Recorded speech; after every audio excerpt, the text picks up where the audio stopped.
I don't normally do this, but I feel compelled. I have to give credit and props to Husqvarna, a Swedish company that specializes in outdoor equipment.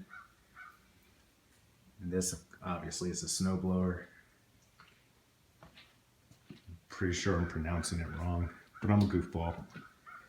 This snowblower for the blizzard of 2016 that hit the East Coast ate through a 400-foot driveway. Yeah, I believe that's a car. We'll have the kids explore later. But anyway, ate through a 400-foot driveway in its parking area as well with ease. The only thing is you just have to give it gas and maybe a little oil. But outsides that, it was super easy.